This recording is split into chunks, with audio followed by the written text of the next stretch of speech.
കായികരംഗത്ത് കേരളം നടപ്പാക്കുന്ന നവീന പദ്ധതികൾ രാജ്യത്തിന് മാതൃകയാണെന്ന് കേന്ദ്ര കായിക മന്ത്രി മൻസുഖ് മാണ്ഡവ്യ പറഞ്ഞു. ഒരു പഞ്ചായത്ത് ഒരു കളിക്കളം, പഞ്ചായത്ത് സ്പോർട്സ് കൗൺസിൽ, സർട്ടിഫിക്കറ്റ്, പാഠ്യപദ്ധതിയിൽ കായികം എന്നീ പ്രവർത്തനങ്ങൾ തികച്ചും മാതൃകാപരമാണെന്നും കേന്ദ്രമന്ത്രി പറഞ്ഞു. കേന്ദ്ര കായിക മന്ത്രാലയം ഹൈദരാബാദിൽ സംഘടിപ്പിച്ച യോഗത്തിലാണ് കേരളത്തെ കേന്ദ്രമന്ത്രി അഭിനന്ദിച്ചത്. ഇതിന്റെ വിവരങ്ങളുമായി സുലേഖ ചേരുന്നു. സുലേഖ, കായിക രംഗത്തിന് ഒരിക്കൽ കൂടി കേരളത്തെ സംബന്ധിച്ച് മാതൃകയാണെന്ന് കേന്ദ്രമന്ത്രിക്ക് പറയേണ്ടി വന്നു. എന്തൊക്കെയാണ് വിവരങ്ങൾ?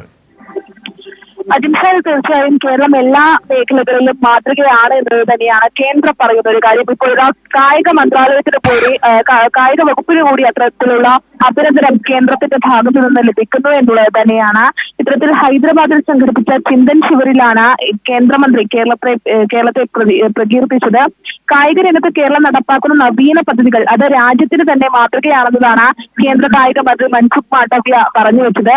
ഈ കായിക മന്ത്രാലയം കേരളത്തിൽ നടപ്പിലാക്കിയ കായിക വകുപ്പ് കേരളത്തിൽ നടപ്പിലാക്കിയ ഒരു പഞ്ചായത്ത് ഒരു കളിക്കളം, അതിനൊപ്പം തന്നെ പഞ്ചായത്ത് സ്പോർട്സ് കൗൺസിൽ, സർട്ടിഫിക്കറ്റ്, പാഠ്യപദ്ധതിയിൽ കായികം എന്നീ പ്രവർത്തനങ്ങൾ തികച്ചും മാതൃകാപരമാണ് എന്നതാണ് കേന്ദ്രമന്ത്രി പറഞ്ഞു വെച്ചിട്ടുള്ളത്. അതിനൊപ്പം തന്നെ ഒരു പഞ്ചായത്ത് ഒരു കളിക്കളം എന്ന പദ്ധതി അത് രാജ്യത്ത് ആകെ നടപ്പിലാക്കണമെന്നുള്ള ആവശ്യം നിർദ്ദേശമായി കേന്ദ്ര കായിക മന്ത്രാലയം നൽകുമെന്നത് കൂടി മന്ത്രി സൂചിപ്പിച്ചിട്ടുണ്ട്. അതായത് കേരളം നടപ്പിലാക്കുന്ന പദ്ധതിയാണ് ഒരു പഞ്ചായത്ത് ഒരു കളിക്കളം എന്നത്. അത് രാജ്യത്ത് എല്ലായിടത്തും ഇത്തരത്തിൽ ഉള്ള ഒരു പ്രവർത്തനം നടത്തുമെന്നുള്ളത് തന്നെയാണ് കേന്ദ്രമന്ത്രി പറഞ്ഞു. സുലേഖയാണ് വിവരങ്ങൾ, വിശദാംശങ്ങൾ നൽകിയത്.